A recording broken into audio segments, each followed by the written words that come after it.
Welcome to the Josh and Ashlee Show. I'm Josh, joined by my beautiful high school sweetheart, Ashlee. And if you are an entrepreneur family who loves God, family, country, and capitalism, you're in the right place. We're going to talk about Disney. We're going to talk about business. We're going to talk about making it rain like a hurricane so you can make more money and buy hot tubs and jet skis for your family and all the other things. Ashlee, how are you doing over there? I am doing so wonderful this morning. Feeling a little sore from the gym because I went back, not on January 1st, Is but that you trying to like soft flex on us right now? You're like, oh, I just No. went to the gym real quick. I'm just telling you I'm a survivor. I almost died. So, okay. and I tried to drink my coffee today. Like, this hurts. And I was the suckiest one in the gym yesterday. So if everybody But really you know wants how to know. people humble brag? Not that that's what you're doing. I'm just saying, it's like, what's your biggest weakness? And they're like, well, caring too much. That's my biggest weakness. This is not a flex. Literally, I was just hoping because the lady in front of me was wearing the exact same leggings as I was. I was like, hopefully I'm camouflaged by her grace and beauty because she looks like a gymnast. I look like I know how to do the Taco Bell line. I don't know. That's what it looked like. The Taco Bell line? I don't know. I just made that up right there. But I No, literally the Taco Bell diet. I wasn't just riding the struggle bus. I wasn't even allowed on the struggle bus. My Apple Watch was like, girl, you might die. Alert, alert, going down. When she said, hey, let's take it to the floor, I thought that meant like we're going to lay down and stretch. So I just kind of like laid my body out and everybody else had weights and we're doing things. And I was like, oh, that's what we're doing. I wasn't bragging. This topic reminds me of this idea of balance. I mean, look, first of all, let me just take a minute to slow cut for all like the gym rat people that are jacked and stuff. Like, Oh, it's I'm proud not of them. easy. Okay. I'm just going to give a moment of silence and respect for you. I want to be them. But- just so you know, I want to be a gym, Okay, not a gym so rat. here's but my thing though. Okay. So you have to say no to other areas of your life to say yes to that, right? Mhm. So a lot of people are like, what should I add to my to-do list for 2023? And probably a better way to look at it is, what should I add to my stop doing list for 2023? So what are you going to not do so that you can do more of that? Oh, are you asking me? Yeah. This wasn't a hypothetical. This was a real question. Putting you on the spot. Well, I know that for you deleted TikTok off your phone, which is way to go. Way to go. That's huge because you're like, this is just a time suck. TikTok is technological witchcraft. It's the most addicting app in the history of mankind. Something about it, at least with my brain, I'm like, I can't make my thumb stop doing it. It's terrible. So the things I'm going to stop doing, this is going to sound, man, I didn't know you were going to ask me this. It's going to sound cheesy, but like, I find myself as someone who like struggles with ADHD, I find myself really worrying about things and really like getting myself overwhelmed just to the point where I'm paralyzed. And I decided like when I start to feel that feeling, I'm going to do something in my mind, like switch it. Now, this is just a hack I invented. This is not a theory, everybody. Please don't, I'm testing this theory out. Okay. But I want to like start to like notice when my body is off and try to reset it. So the other day I was like trying to get I had this huge to-do list and I had all these things to do. And I was like, you know what? It's just, I'm struggling. And so I decided that I was going to take a hot bath, which I don't even do normally, but it was amazing. And then I was like, it reset my brain and then I crushed it. And so I'm just going to try to like really, I'm not trying to stop anything. I'm just trying to stop the overwhelming I get paralyzed by all my to-dos. And then it's like, I can't do it. So then I like want to sit by my little fire and like, I just get overwhelmed easy. So I need to like identify it. That didn't answer your question at all. I'm so sorry. I think that was really good advice. I think overwhelm is a real thing, even for, for everybody. Okay. If you follow someone online and they look like they have everything put together, be ultra extra skeptical of those people because they make me the most nervous. They probably have the weirdest, creepiest skeletons in their closet. But that's good advice. Overwhelm is a momentum killer. We have 5 kids. We always say business is hard, marriage is hard, and parenting is hard. Parenting is even harder when one of our kids has an accident or gets hurt or something unexpected happens. I mean, there's so many variables. My friend Chris Lamborghini told me years ago, he said, Josh, every employee has 2 problems a week. So when you scale your company to 30 employees, now you have 60 additional problems per week that have nothing to do with you, right? Because if their kid gets sick, it affects your business. If they get a flat tire, it affects you. They forgot to get gas and they run out of gas, it affects you. But then, of course, with our own families and kids and everything, and we got some bad news from a good friend of ours, David Mulcahy, about his son Wyatt. I think Wyatt's about 5 years old. Do you want to share what happened so we can all give a shout out and pray for Wyatt, poor little guy? What's going on with that? Okay. Well, everybody, I didn't know we were going to start off like this, but I think this is the best way to start off. We're going to pray in the beginning. So if you're offended by prayer, I'm actually not going to apologize. I We've known the Mulcahy family for a really long time. They're an amazing family.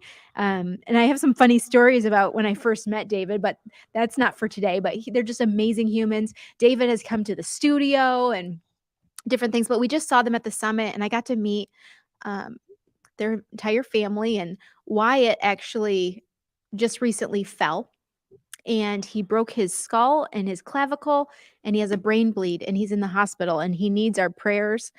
He is responding to like light when they do something with his eyelids, and then like he's squeezing hands.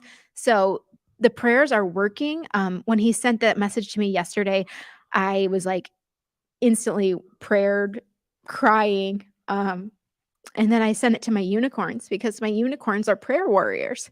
And it was like these mamas thought it was their own child because that's how big they love. And we've been praying for the last few days, and we got an update today. And so if the Mulcahy's family is watching, know that we are praying for you. And I just have something to say about that before we actually do pray for Wyatt. And the entire Mulcahy family is that I met him at the summit last week, and he came up to me and he told me what the definition of courage was because he has a kid war plan. And the definition of courage, which I hope I have a picture of the Mulcahy family so you can see their sweet little faces. But he said, doing what you know is right, even when you feel afraid. And so to the entire Mulcahy family, you need to have courage in this moment and just trust on God. But like that's what the kid war plan is about. It's not just about business and learning this and that, but it's learning how to have things stored inside of you so when you go through hard things, you can be a kid warrior. And I know Wyatt is a kid warrior. Didn't know I was going to start it off like this, but can we pray real quick? Why don't you pray because Okay. Or do you want me to? No, I'd be happy. I mean, I'm going to continue to pray for Wyatt. So I encourage everybody to share this so that we can just spread the word about Wyatt and just be praying for him and lifting his whole family up because Wyatt's a kid warrior and he's a conqueror and he is made for greatness, and this story is going to change people's lives. So okay, let's do it. Let's make it rain some prayer and some love on the Mulcahy family. Dear God, we want to lift up and put before you our little buddy Wyatt. Lord, we ask that right now, in time and space, God, that you act, that you move, not only to comfort his mom and dad and his siblings and extended family, God, but to heal his body, God, that we know that you are a big God, that you are a powerful God, that you speak matter and energy into existence, Lord. We know that you are capable of exceeding and abundant things far beyond what we can imagine. We also know that we have limited perspective, Lord. We trust you. We yield, Lord, our desires to you, that your will be done, God. Help us to see the good that you will create out of this. It says in your word, God, that you work together all things for the good of those who are called according to your purpose. And I know with certainty that Wyatt is absolutely in your hands and in your care, Lord. We just rebuke any sickness. We come against any inflammation and anything going on negative in his body, God. We just ask that you just pour out your healing power inside and on his body, Lord, every way which makes sense, God. Just give his mom and dad grace to go through this with character and courage, Lord, and use this as a way to bring them closer to you and to each other. In Jesus' name, amen. Amen. Woo! Yeah, that's heavy stuff. It reminds me, I mean, we've had some scares, nothing as severe as this with our kids, but kids falling off stuff and hitting their heads on concrete and breaking their arms and falling and doing boys will be boys stuff. And it's hard enough as it is. We actually have a really good story where Maverick, I mean, we do have a scary story, but it doesn't feel like a scary story anymore because Maverick is in the studio with us now. But when Maverick was 7 months old, he almost was airlifted for lung failure in the hospital. And he was in the hospital And I remember a lady from the nursery came and she put her little sweet little hand inside the oxygen tent. And they were calling the helicopters to have them be medevaced out. And so when she put her little hand in there and the news was not good, but she prayed over him. And literally 30 minutes later, the oxygen tent's coming off. They canceled the helicopter, the medevac or whatever. And Maverick. So the power of prayer is so powerful. The power of prayer is powerful. Go figure, right? But yeah, it's just hard. So hard.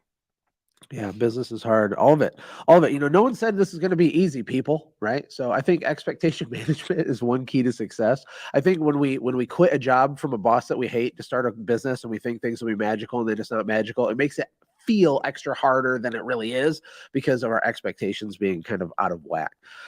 The question you got to ask yourself is it worth it? We had t-shirts made for our kids and our family that says it doesn't matter how hard it is, it only matters if it's worth it. Yes, it's hard, but if it's worth it, then let's not focus on the hard, right? And I don't know, we have a lot of things to dig into. It's going to be super fun. We're going to talk about Mean Girls. We're going to talk about Disney. Yes. I want to do just a brief summit recap because we had, several hundred of our closest friends in Florida for several days on the beach in Clearwater Beach, which is awesome. Got to hang out with the Myron Golden twice when we were in Florida, which is super cool. Our kids got to ask him some questions and hang out. We went to his offices, and I finagled him to come speak at the Conquer Summit, which is a huge deal. He charges a couple $100,000 to come do that normally. He just did us a solid, basically. So that was cool. And then you're going to teach the ABCs of clapping and cheering. And then to finish up, we're going to talk about false beliefs around morning routines and how you can set yourself free and a couple other things. So do you want to kick off like with the summit recap real quick? Then we'll talk about Disney. Okay. Yeah. So I was the MC at the summit, and it's so fun. This was actually my favorite year at the summit, to be honest with you, Josh, because there was a bigger team. Like, there was a bigger team behind the scenes, and I had like a specific job to do instead of, running around getting decorations or doing different random things. Like, they had people doing that. So I felt like really free in that, and I felt like I could show up differently. The people are just amazing. Like, it's amazing to get in a group of that many people trying to have a growth mindset and really grow and do hard things. And so it was really fun. There were some funny things that happened. I don't know if I'm ready for all of the things to talk about.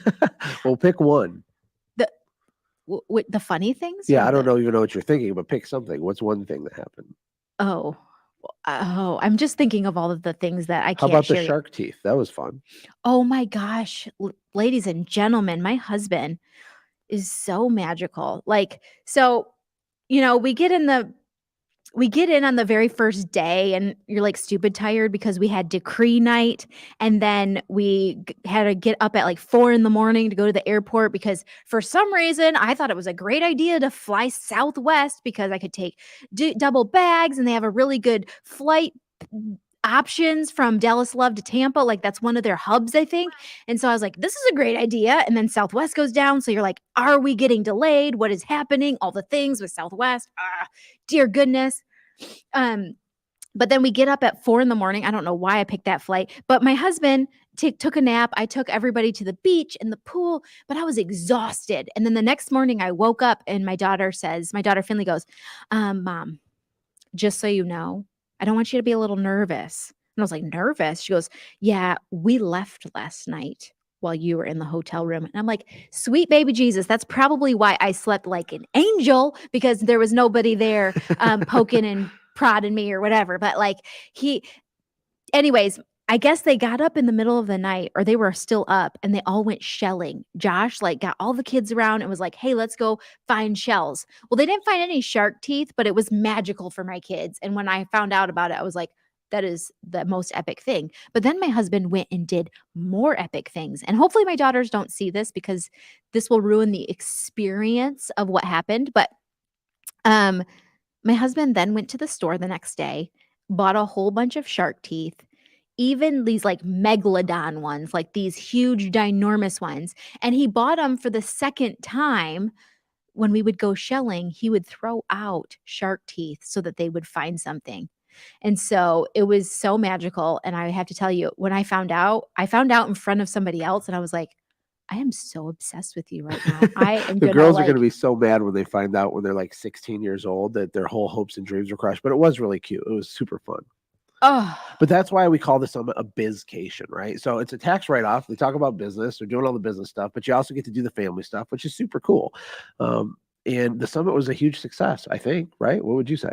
oh, I would say it was a huge success. Um, if anybody thought it wasn't a huge success, I think they missed the grandscaping principles, ideas. Like they're not somebody who wants to move in growth mindset. I think everybody had a great time. So, There's something really cool about being around like-minded people, especially in person. Zoom meetings are cool. Shout out to Zoom. Thanks for doing that. That's a really useful tool.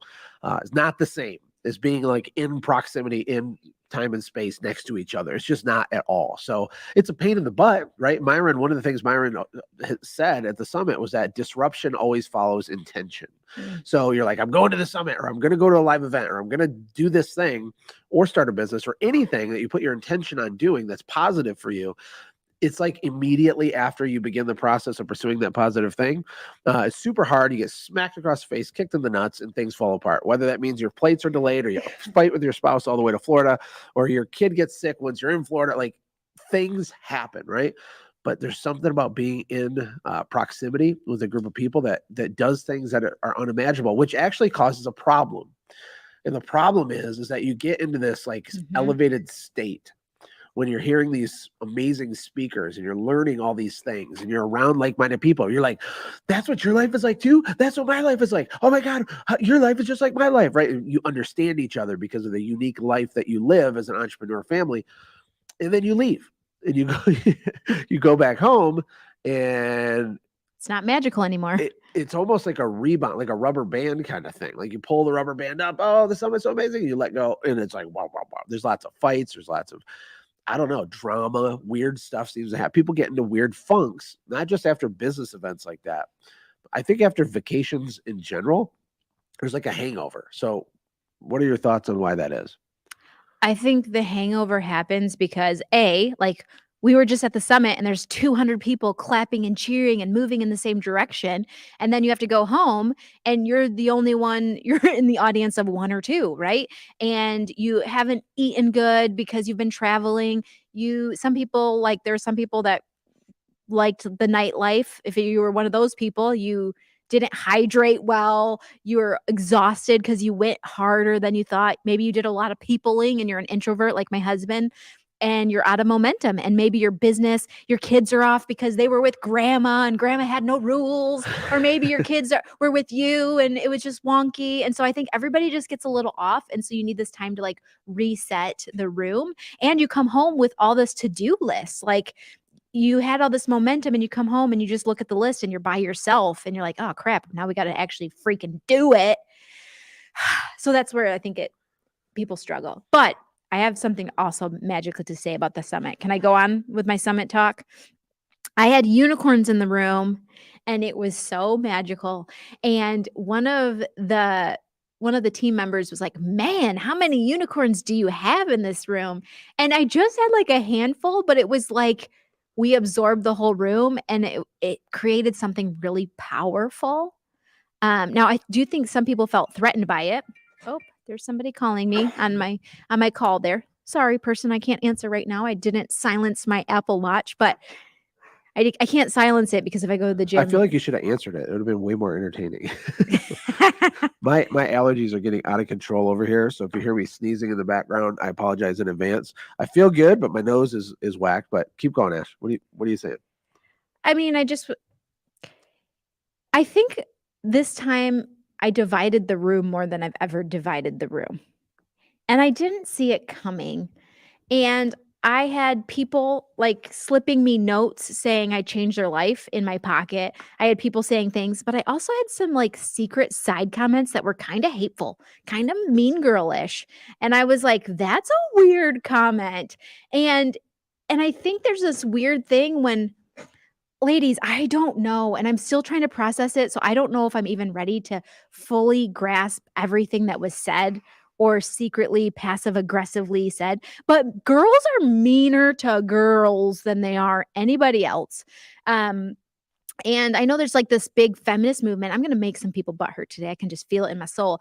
But I think the women empowerment movement needs to start with other freaking women, if I'm going to be really honest, because I think sometimes feminists are just mean girls who like to bash men, but they also bash women. Like, if we're really for the empowerment of women, we need to really be a champion for people. And I think there's a change in the culture where this is where women are inspired by other women, and like, it doesn't matter if my life this is the part. I don't have all my thoughts together, Josh. So this is like, I'm struggling. So maybe You're you doing can help great. me. Just Maybe you can help keep me. stumbling through it. I'm Okay, here for you. I'm Go just ahead. stumbling through it. Let's just stumble through it.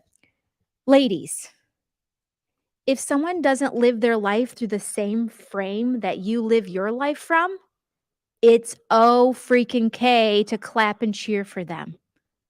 Let them be a champion. Don't be threatened by their life. Like, we should be, if you're a champion for women, you need to be a champion for all women. That means you're a champion for the woman who's a CEO, but you're also the champion for a woman who's a stay-at-home mom who homeschools. Like, there isn't a spectrum. I think there's been there's been lies and myths told about the women that we're supposed to support. Like, I love and honor and respect and support my husband. That's just the truth. But guess what? I'm also an entrepreneur going on this journey. So I'm an entrepreneur wife and I'm an entrepreneur. But this is the part that's going to butt hurt people. My actual role is to love God first and then love my husband. And the wife role is actually a bigger, harder, more crazy job and women empowerment that I need to be a good wife versus an entrepreneur. Oh, I almost said a cuss word. Forgive me, Jesus. That stuff is hard. Being a wife is freaking hard. Being a mom is hard, but being an entrepreneur is also hard. All hard. All things we need to clap and cheer for. Everybody has a different hard. Stop being a freaking mean girl and saying that you empower women when actually you secretly tear them down in private. How dare you? That's what I feel like. This is one of these. I hear you. I'm picking up what you're throwing down. It is funny how feminists are. It's not just that they hate men. I think they hate femininity in general. Oh. They hate, gender roles or whatever, which is a whole conversation, right? So yeah, are we more traditional? Yeah, I guess. But I don't think we have like old fashioned principles. Like our friend Josh Fierstein would say, we have ancient values, things that have been around since, I don't know, the beginning of mankind. And I don't know. I think you set a lot of people free, Ash, to be honest. And I think that's a good thing. And first of all, if the things that you say don't split the room ever, then you're saying nothing of substance, right? Like, our goal isn't to be a perfect fit for everybody to listen to this show. Like, that defeats everybody's purpose. It just becomes white noise. Polarization is important. Taking a stand for what you believe in is important. And you didn't say anything crazy at the summit. You said, like, hey, ladies, love your husband. Being a mom is a big deal. It's really awesome. And by the way, being a stay-at-home mom that homeschools her kids is categorically harder than being a female CEO, period. There, I said it. It's really freaking hard. It's hard. It's the most insanely important job on the planet. Literally, definitionally the most important job on the planet. Plus, it's freaking hard. I mean, it's really, really hard. You don't get recognition. You don't get credit. And so don't be deceived, ladies, if you are crushing it in that lane and you feel pressure from the internet or mean girls or other people, if you feel pressure that you're somehow doing something wrong because it's fictitious, it's a fraud, it's a ruse, I tell you, you're doing great. You're doing great. I think there's just a really noisy, minority of people that are very noisy. There's a small minority of people that are super noisy, like a squeaky wheel, and they just like to complain and whine. It's rooted in their own insecurity and their own inadequacies, and they project. Ash, you hear me? They just project on you. I am hearing you. I'm hearing you. I think my camera is messed up, but it's okay. I'm just going to keep talking. Maverick, are you back there? I am back here. Your camera just came back online, and I actually wanted to butt in for something. Sure. I love it. Butt in. I feel like since like World War II and since like all the big events where like everybody got involved, people have been going for like this is what we want to do. And people have forgotten about like requirements, because one thing that's really good to say to yourself is like, not I'm going to do my best, but I'm going to do what's required, which means like, even if I can't do it right now, I'll learn how to do it. And like back then, when all the men went to war and all the women, they had to like quit their jobs and start making like weapons and start managing businesses and start doing things that were totally like completely out of the norm for what like they were like doing before that, you know? So I think people are like, got to remember that they should do what's required and stop focusing on, we want to have the same like opportunities as men and like all this like mamble jamble stuff that doesn't matter, because you should just like do what you can, do what's required of you, like taking care of your family, because people act like that's not important anymore, which I have a bunch of stats, which we'll get to in a little bit, which shows that that's super important. So I just want to butt in and say like, what's required is the most important thing, and people are starting to forget about that. Did you take like a testosterone shot this morning? Because you're on fire back there, Maverick. I love it. Doing what's required. We did not talk about this. Like, you're causing me to think, because I think you're right. I think people, or we were talking about women, right? Sometimes women are selfish. Not sometimes, like humans are selfish. And being upset, like if you have little kids and you don't raise them, there is no excuse for that, unless it's like a life or death, I'm going to get food right now thing. But I think people pretend like that's the case, and really they want to do other things to fulfill themselves. And we have a selfish society now. We do. We have a consumer-based, decadence-based society. That's what we have. People want to consume. They want to pursue pleasure at all costs and any cost. And actually, let's talk about your stats, because one thing I did ask you to do before the show was to write down some of the fatherlessness stats from a recent Patrick Bet-David video, which broke my brain. I encourage all of you to go watch his video. His YouTube channel is called Valuetainment, and it's about fatherlessness. It's a day or two old. So Maverick, roll right into that. Let's talk about that, because the nuclear family is literally the building block of society. Society is falling apart clearly. People are it's insane. Like the depression, the suicide, the teen stuff. Addiction. Fatherlessness is an epidemic, and then there's like reasons why. But yeah, addiction, all this stuff. We have more technology, more wealth than ever before. Even poor people in the West are rich relative to all of human history. They have running water. They got an Obama phone. They have things. But we're more miserable than ever, it seems. I think this could be one of the reasons why. Go ahead, Maverick. So I wasn't able to write down all of the stats because we were on a little bit of a time crunch figuring out some technical stuff, but I will say that what we have. So first, we have the U.S. has the highest rate of children living in single-parent homes, and about 80% of single-parent homes are led by a single mother, so no father, and 80% of single-parent households. At a rate of 23% of children living with one person and no other adult. So basically, in the U.S., there's 23% of children are living with one parent and no other adult, like just one mom or one dad. And that's 3 times more than the average, which is about 7%. The average school-age boy only spends around 30 minutes of one-on-one time. Well, let's do one at a time. These are all so good. So go back to what was the very first one you said? The U.S. has the highest rate of children living in single-parent households. So let's take that for 2 seconds, okay? That breaks my brain. What it tells me, though, after I process it, is that decadent living and excessive luxury is like what leads to this. Like, I think because people can be, men can run around and sleep with people on demand, number one. Women can get support from government programs and things, number 2. And general selfishness in general, because of people, I don't know, being spoiled. I don't know exactly. I don't have all the answers to this. Like allows this to happen. In third world countries, you can't just not be with other humans and adults, or you'll die. Like you can't survive, right? So my question to you, Ash, is how is the richest country in the history of mankind 3 times higher with fatherlessness, when obviously that's a bad thing, and the rest of the stats get even worse? Why do you think that could be? Dang. Well, I'm definitely going to say, I don't even know, because there's part of me, I'm going to flip the script on you. You're going to not like this, but that's okay.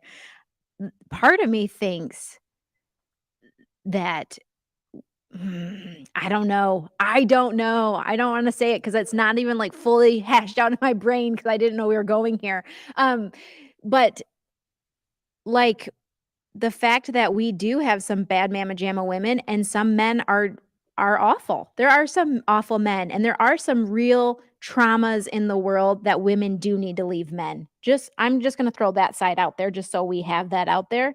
But I also think that I'm just going to link it to porn and sex with multiple partners for women and for men. We've really lost the sanctity of what marriage is in this country. Like making it work. Like there's always the grass is greener. We have all these sinful luxuries. I would say sinful luxuries where people are sleeping around. It's like normal in our culture. Like look at Hollywood and how they're just like, it's just debauched. Hollyweird. I mean, Hollywood has been training our children and our society for a long time. People have had to put their kids in front of them. Now, I just think that there's a lot of bad mamma jamma, awesome single moms out there. And what happens is I think it started out that way. And then now also I'll flip the other script. We have put men in prison, like in the 70s and 80s, they started putting men in prison for like small drug charges that are now like freaking legal. Right. And so it's almost like it was not a psyop. What's a psyop? I don't even know. My words are just getting weird. Psychological operations. Yeah. It's like a psyop. It's like our government almost did it to us to make us fall. Like our government literally put fathers in prison so that mothers would have to be raised by single moms. And then it like just starts this cycle where single motherhood is normal. Like I don't actually blame single moms or single dads because I think there's a lot of single dads out there more than ever before too, because women have had some things twisted. Yeah, 20% of one parent households is a single dad. 80% is a single mom. And I have to say, dads get a really freaking bad rap. Well, our culture has tore down men. I said this, you heard that. We talk about the book. I said this, you heard that. People like when we talk about controversial things, they like to pretend that they understand what we said, but without really listening. First of all, what we did not say or even imply is that there's something wrong with a single mom fighting the good fight trying to raise her kids. Heck no, she's a bad mamma jamma. Like, it makes she's me angry that I even have to clarify that for the one squeaky wheel out there who's like, well, my mom is really great. She raised me. It's like, great, good job for her. Okay. The problem is that there's a societal epidemic that is bad, which is fatherless homes. Who do we blame? I don't know. It's insanely complex, but the damage is real, and you can say it. So Maverick, keep going on the next stat. Do you want me to go past the 23%? No, let's do that one. We'll just go quicker on that one. In the U.S., there's a rate of 23% of children living with one parent and no other adults, and that's 3 times higher than the world average by 7%. Okay, so world average 7% of kids live with a single adult and not a group of adults. And it's 23% in the United States, which is over triple. And that's a world average.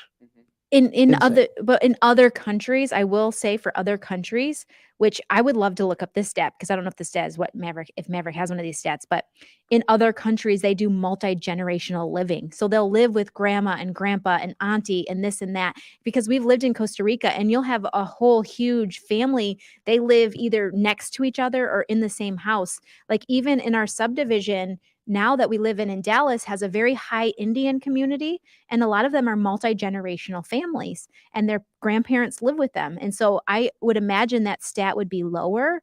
I mean, I don't know about the single parenthood, but the multi-generational families are more prevalent in other cultures. Well, because the selfishness doesn't just go to abandoning your kids. It goes to abandoning your elderly. It's like kind of the same sort of thing. Like if my chief definite aim in life is to pursue and consume maximum pleasure and self-satisfaction as possible, then nothing matters except for myself. I think the whole thing's rooted in selfishness, but there's reasons for it, right?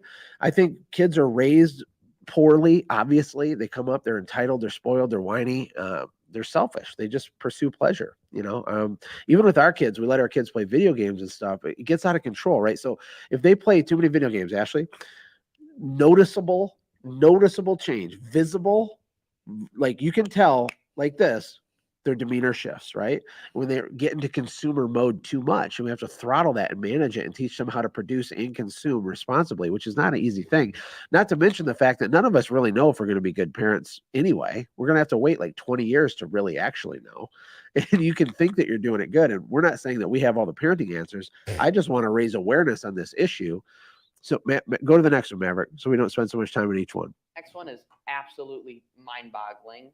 An average school-age boy only spends 30 minutes of one-on-one conversation time with his father a week, if there even is a father that is present.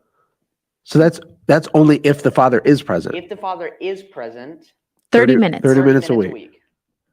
What? That's shocking. That is shocking to me because we have a TED Talk every day in our house. And I sometimes get a little annoyed with it where I'm like, okay, do we have to have a TED Talk tonight? But now I'm like really thankful for you and I'm really appreciating your TED Talk-ness. 30 minutes a week. And that's only if the dad's there. Do you want to hear the second part of this? Yeah. Yes. In comparison, the same boy will spend 44 hours a week watching TV, playing video games, and surfing the internet. There we go. There's what happened. Well, it happened because of the guard being let down by the father not providing any sort of defense at all, by not building fences and hedges of protection around his family, by not investing, by not doing anything. I think at the end of the day, ultimately the responsibility should fall on men. Although there's many people to blame. There's society, there's evil powers that be trying to control, manipulate, and indoctrinate and seed in ideas to kids or teaching sex to kids, sexual ideas, adult concepts to kids. They're getting kids dopamine, flooded with dopamine, really, really, really young, like 3 years old. And then you can't be happy or replicate that level of dopamine without electronics and entertainment and chemicals and drugs and sex and these things. And that's just like where we're at. It's kind of a mess. Now, on the one hand, on the positive light, is that if you're one of the few people that think thoughts like this, or you care about your family, your kids are going to have a absolutely gigantic advantage in the world over other kids when they get older, which is very helpful, right? You know, the other thing to think about is the fact that a lot of people don't have kids anymore because they don't get married at all anymore. They have abortion on demand. And so, but the thing is they're going to like extinct themselves. So like people, like gradually over time, people that think those thoughts like that are going to extinct themselves. People that have large families, that take care of their families, that are economically successful because they know things other people don't know. So they can do things other people can't do. So they can have the other things other people can't have because they actually talk to their kids and raise their kids and teach their kids and educate. They're going to get increasingly better off. So I don't know, maybe I'm grasping at straws for something to hold on to as hope, but that is hopeful to me. Like, I mean, and all you have to do is 35 compared to minutes. other kids his age in terms of the way that he thinks and processes. Now he might make his own bad choices, but he's equipped with more raw material by like a lot than the people we're talking about in the statistics, which is not fair for them, but also, you know, we're happy that he has that. Can I play devil's advocate here? Yeah. Yep. You are not saying, but people might be thinking you're not saying sing kumbaya and just, you know, like you're not just saying that you just do intention, that you just have a free time where you're just being Mr. Dad, like 24/7, right? Like you're just talking about intentional time, because there's also something where somebody will say, well, I'm going to be a good dad, so I'm just going to invest all my time into my kid and I'm not going to worry about my business over here. I don't like the phrase good dad. I like the phrase effective father. Oh, okay. I think that. good dad is a thing that people say. It's just a thing people say. And look, if you're an effective father, then you can't definitionally just sit around at home all day playing Legos, because you're not being a correct example, right? You have to go club stuff, drag it home, be a producer, be a community builder, be a people builder. You have to be a conqueror in whatever way that is for you. You can be a programmer and be a conqueror, right? This isn't like physical, you know, dominance or something, but it's you building stuff, communicating and leading your family, right? So you should be busy. You should be doing stuff, useful things, but you also have intentional bursts of time with your kids. That's my definition of being an effective father. I love it. Maverick, you got some more? Yeah, I was only able to write down one more. Okay. This is the most impactful out of all the statistics. This is crazy. So first of all, 90% of all homelessness in runaway children 63% of teen suicides, 85% of teens and children with behavioral disorders come from fatherless homes. 90% of homeless, 63% of suicides, Mhm. and 85%, did you say, of any kind of behavioral disorder? Yes, sir. I mean, we'll just let that speak for itself. Let me just Holy- restate it one more time.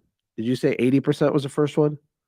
90%. 90% of homelessness came from fatherless homes.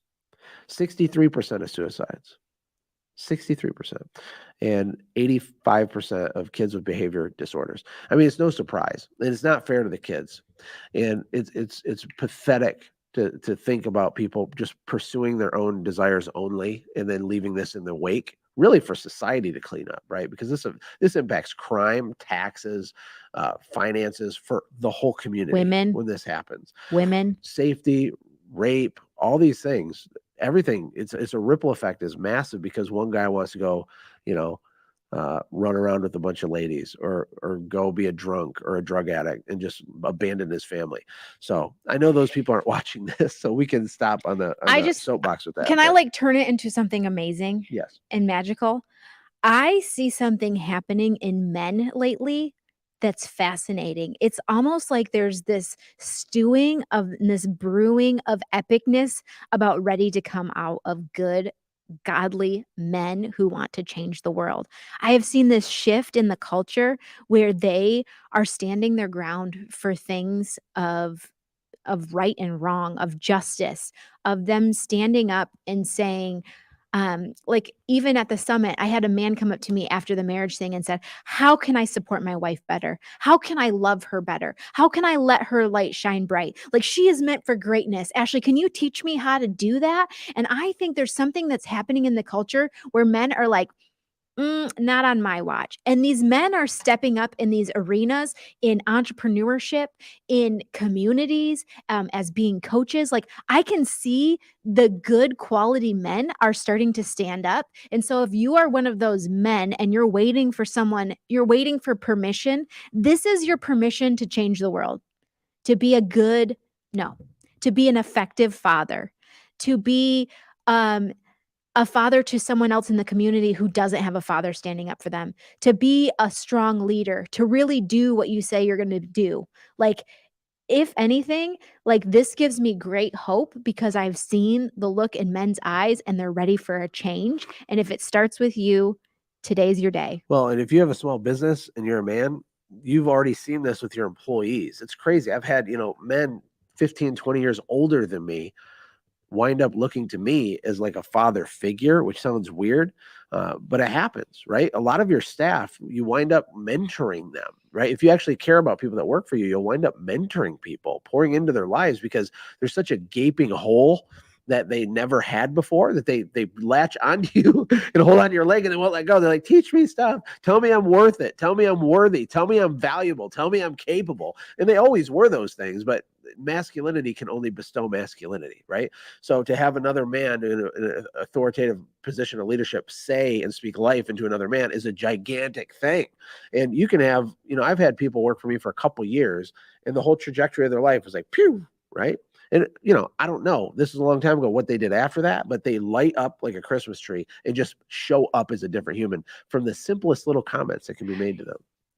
I think this transitions to the next thing because I think that was so powerful. You were talking about speaking life. And I think this ties back to the whole Mean Girls thing, is that we're a society and a culture that has forgot to speak life over people, speaking death over people, speaking negativity. It's like the norm. And I'm calling people to rebel against that norm and to clap and cheer for people. And so that's why I developed the ABCs of clapping and cheering. And so I'm going to give them to you right now. So in case you do run into a mean girl and realize maybe, a lot of broken people try to break people. So like, this is a whole thing. But the way that we show up and combat this is the way that we love people. We cannot control the way other people show up, but we can control the way that we show up. And so the ABCs of clapping and cheering is first, A, be aware. Be aware of your surrounding. Be intentional with people. C, you have to look and see other people. And then B is to be bold and brave.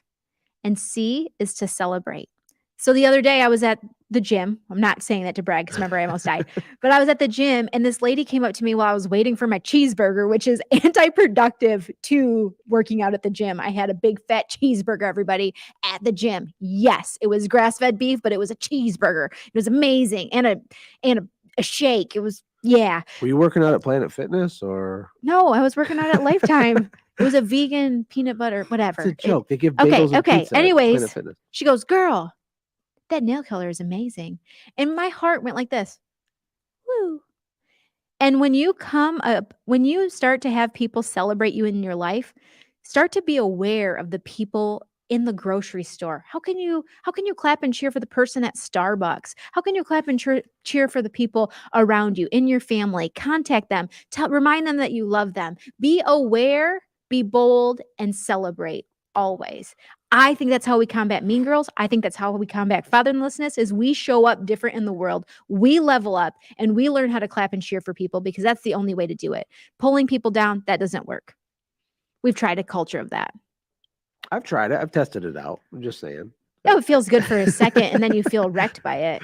And watch the words that come out of your mouth. If you don't have anything nice to say, you hold that tongue because I think people all have so many unmet needs themselves that they Oh, have yeah. a hard time kind of maybe pouring out of an empty cup. Or that's what they tell themselves, right? They're waiting for someone to come in to do to them what you're suggesting that they do to someone else.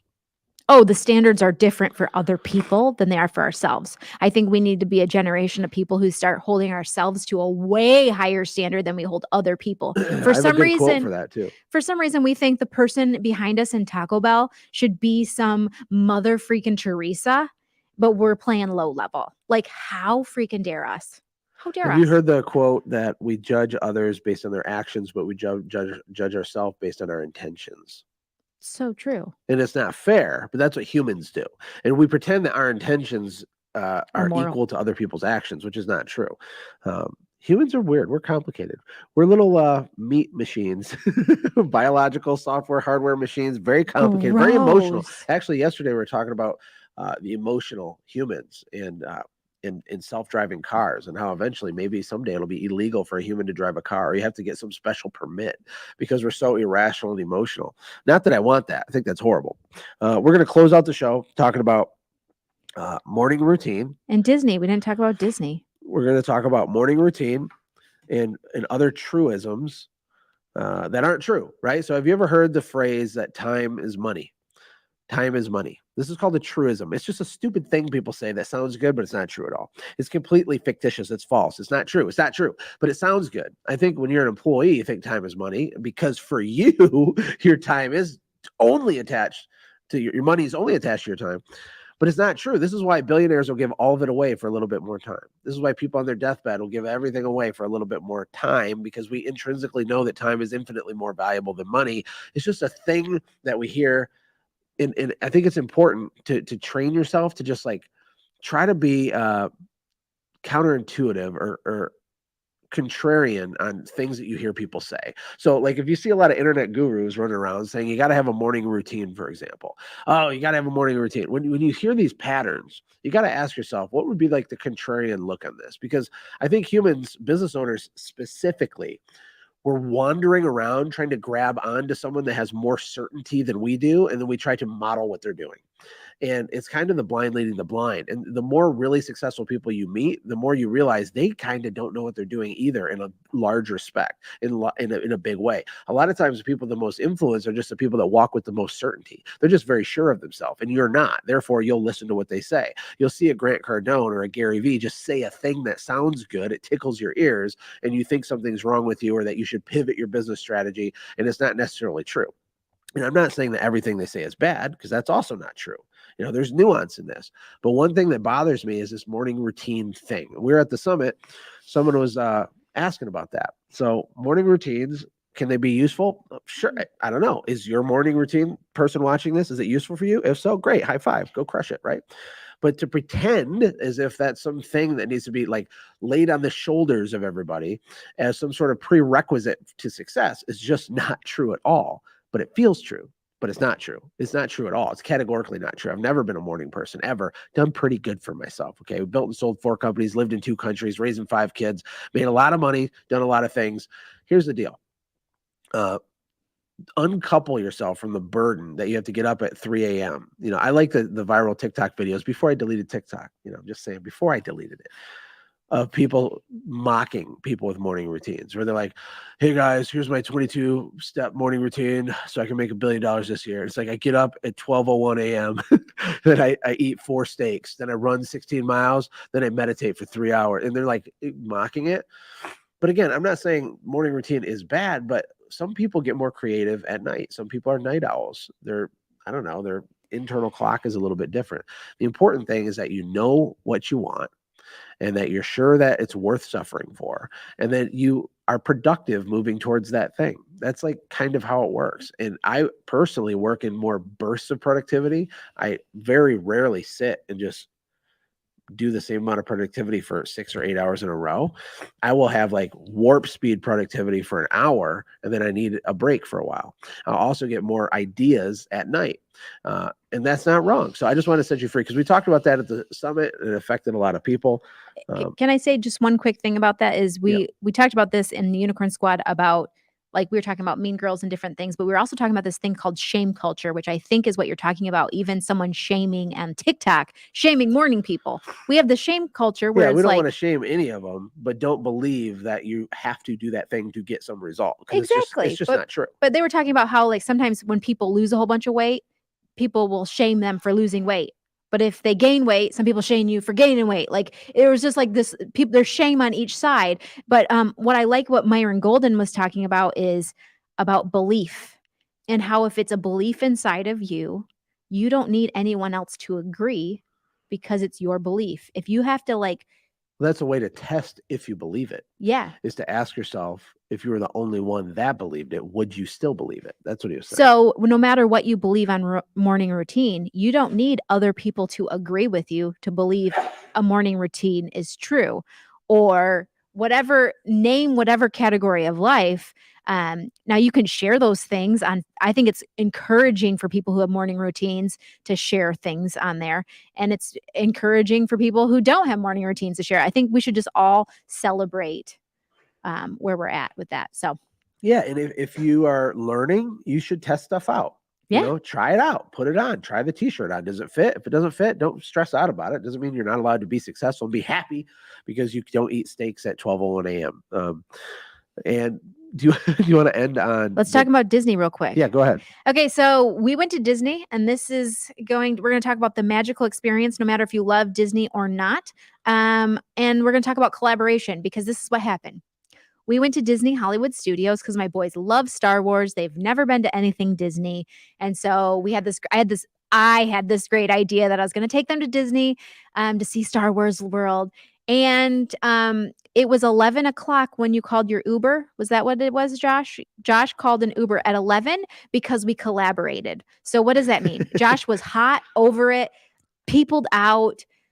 He was taking pictures of the Beauty and the Beast live saying, I paid over $1,000 to watch Men in Tights. Did I only make it to 11? Are you sure? Yeah. I feel like it was noon. Yeah, at like 9 it o'clock, we're noon? feeding you. No, it was 11. Oh, man. But it's okay. No, don't shame yourself for this. I'm actually happy because this is called collaboration, like what Monica Tannegram was talking about, is we collaborated. My family, we stayed until like 9:30 or 10 o'clock at night. Josh went into the hotel room, did calls, did things, like he was Took a doing work nap. stuff. He was happy in his little introverted nugget self, and we were happy. Like, we all won on that day. And I have to tell you, although my husband did miss the most magical experience I've ever had at Disney, and it's called Rise of the Resistance. And also, I wanted to give a shout out to my friend Tirza, because I don't want to do Disney without Tirza Vaughn ever again, because she is a magical mythical unicorn. She was like orchestrating this whole thing of fast passes and knowing where to go and when to eat and when to do this. I'm Oh, like, she's a boss. she that is a stuff. boss. Oh my gosh. Yeah. Oh my gosh. Like, if anybody needs her to like come in their company and just like fix it, that would be Tirza Vaughn. But Tirza, she just was like, she had this whole plan, and she just was like pivoting, and like, you have to have like a PhD to do Disney. Like, holy cow. There's like so many secret things that you have to know. And if there's someone out there that wants to do like a dummy list of what you should do, but my whole point is that Rise of the Resistance, way to go, Disney. Y'all, their experience level, like the marketing things you can learn from Disney about the experience, about how when you come out of the ride and you're still in this like emotional state, that they just have chunches everywhere for you to buy. Like, you just love Star Wars. Why don't you buy a Baby Yoda? You're going to want this in your life. Why wouldn't you want a Baby Yoda bubble wand when you go home? And then you have all this crap that you don't really want. Disney But is good at extracting maximum dollars from pockets. That is their skill set. They're so good at it. It's unbelievable. If Walt Disney himself, when he just had the idea of Mickey Mouse, would have came to me and been like, hey, I got this idea. Here's a picture of a mouse guy, and we're going to build this empire. And trust me, people are going to give me like thousands of dollars, and it's going to be built in the back. I don't. It's amazing what it's become. Now, there's lots of parts of Disney that I do not like at all, but just strictly from a marketing and business perspective, it's beyond fascinating what they've done. There's so many takeaways for small business owners. One of them being where you're starting isn't going to be where you're ending, right? And you get to evolve and grow and pivot and pursue other opportunities as you have some level of success. And your company might wind up being so different. For a lot of you, the company you have right now, well, it's just your training wheels business anyway. You didn't even start the real business yet. You're just here to learn for a few years, right? To do the next thing, and then you'll be prepared for it. It's remarkable what the place is. It's insane. This is just one of the many parks. And for me personally, like, it's not my thing. Like, I wander around, there's people everywhere. I'm like, I don't get it. But I respect the power and the economic and the psychology behind what they do. oh, and they create such magical experiences, and something that they're a master at. They're not just master at the marketing, they're master at not just the branding or the experience. They're really a master at systems and moving people. Like, the way they coordinate all of these people to move, and the times that certain things open and shut down, and like the way you can see it, like you can see how much time is on this and this and that. That's just so fascinating. But there's one other fascinating thing that I think business owners could get. Are you ready? Here's what they could get. Is while you're waiting in line in a Disney for a Disney ride, like Rise of the Resistance, I think it was like 45 minutes, and that was like the shortest wait time. You're going through a whole experience. Like, you're like, you don't feel bored. You feel like there's always something new happening. Like waiting in line is part of the experience, and it's part of the ride, and the robot's talking to you. And if you have a certain pass, like Ethan Vaughn's name was up on there, and it was like saying, like, it's doing all these things and making your whole senses go off, that you don't feel bored like you're waiting in line. And so I think that's something that business owners, if they could take that, like small businesses, maybe you're booked 2 weeks out, but how are you talking to your customers in that 2 weeks, in that wait period? What are you having them doing? What are they experiencing even after the ride, before the ride, or whatever, or your service? So It's freaking genius. Like, it reminds me, I'll just tell you a super quick story, which you already know because we talked about, but Rory Sutherland, the chairman of Ogilvy, which is one of the most prolific kind of advertising agencies in the world, huge company, like 100 years old or something. This guy's amazing to listen to, but he was talking about how one of the core things humans hate more than anything is being bored. Another core thing they hate is uncertainty. So one of the key drivers of behavior is uncertainty. People will do anything to achieve more certainty, almost anything, truly. Not knowing what's going on is paralyzingly painful for humans. So I think a lot of what Disney does, like with the line that you're talking about, and this is a lesson for you, right? So like, managing the expectations of your customers is they took what would have been a boring long wait and they made it not boring. They didn't make it shorter. They didn't make the wait shorter. They made the wait not boring. Rory was talking about this hotel that was getting complaints about their elevators being slow because the elevators were very old. And it was going to cost $4 million for them to replace the elevators. Before they pulled the trigger on replacing the elevators, they hired some behavioral psychologists to come in and see if there's any alternative behavior or psychological solutions versus just mechanical, literal elevator solutions. And what they wound up doing was installing full body length mirrors in the area around where the elevators were. Okay, This is stupid as this sounds. Their complaints completely disappeared, because people don't really care that the elevators take too long. People care that they're bored. So what does that mean for us? I don't know. There's so many applications. We'd have to look at it on a one-on-one basis, but you try to build in systems for your company that take away the ability for your customer to have uncertainty or any kind of anxiety around the next part of the process. Always build anticipation on the next thing. Help them understand that they're moving through a process. This is why web browsers say, loading 10%, 80%, 30%, right? That's why they do that. That's why Uber shows you the car driving on the map towards you, because you feel this, oh, he's right over there. And even though the Uber might take 7 minutes and a taxi was already available, because you know how many minutes it will take, it's not a big deal. I don't know. I just think there's a lesson in there for people. So how do you build mirrors in your elevators in your process? How do you do those things? I think those are so powerful. And it's 12:01. Sorry, that was Mickey Mouse telling me it was 12:01. So that means we're about wrapping up here. But Yeah, close us out. I will tell you, when my daughter, we got onto Rise of the Resistance, it was light out. We did the whole line thing. We did the experience, which was so magical. We went through Star Wars World, went on another thing. And my 5-year-old daughter says, Mom, can we go back to our world now? And I was like, what, baby girl? She thought we were on a different freaking planet because we went through space in her mind, and it was so real. And so the one thing that Disney sells is wonder. And I got to watch the wonder of being on a different planet.